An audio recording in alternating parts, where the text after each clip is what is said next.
injiilka sida yooxana u qoray cutubka 17 waxyaalahaas ciise ayaa ku hadlay markaasuu indhihiisii kor u qaaday xagga samada oo yidhi aabbow saacaddii way timi ammaan wiilkaaga inuu wiilku ku ammaano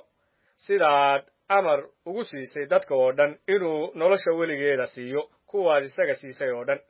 tani waa nolosha weligeeda inay ku gartaan adoo ah ilaaha runta oo keliya iyo inay gartaan ciise masiix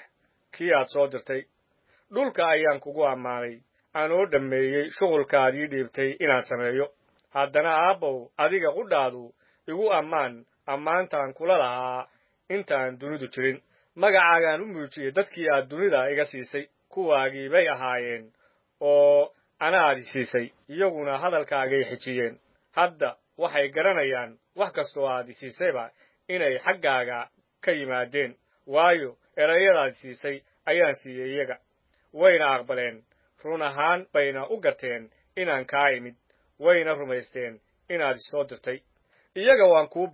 kuu bari maayo dunida laakiin waxaan kuu barayaa kuwaad siisay waayo waa kuwaagii waxayga oo dhan adaa le waxaagana anaa le iyagana waan ku ammaanmay anigu dunida sii joogi maayo kuwanuse duniday joogayaan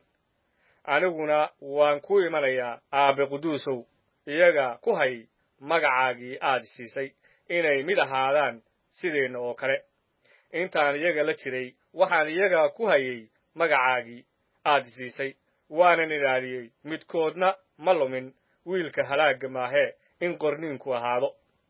haddana waan ku imanayaa oo waxyaalahan ayaan ku hadlayaa intaan dunida joogo inay haystaan farxaddayda oo ay ka buuxsanto iyaga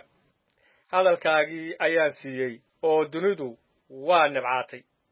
waayo iyagii kuwa dunida ma aha sidaanan kan dunida u ahayd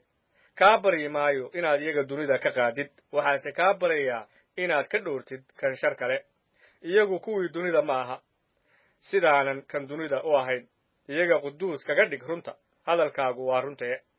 sidaa dunida iigu soo dirtay ayaanana iyaga dunida ugu diray oo aawadood ayaan quduus iskaga dhigaa inay iyaguna xagga runta quduus lagaga dhigo kuwan oo keliya kuu baryi maayo waxaanse weliba kuu barayaa kuwa igu rumaysanaya hadalkooda aawadiis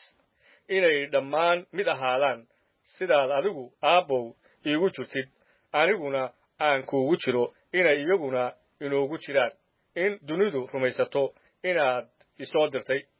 oo ammaantaad siisay iyagaan siiyey inay mid ahaadaan sidaynu mid u nahay iyagaan ku jiraa adna anigaad igu jirtaa inay mid ku dhan yihiin in dunidu garato inaad isoo dirtay iyo inaad iyaga u jeclaatay sidaad ii jeclaatay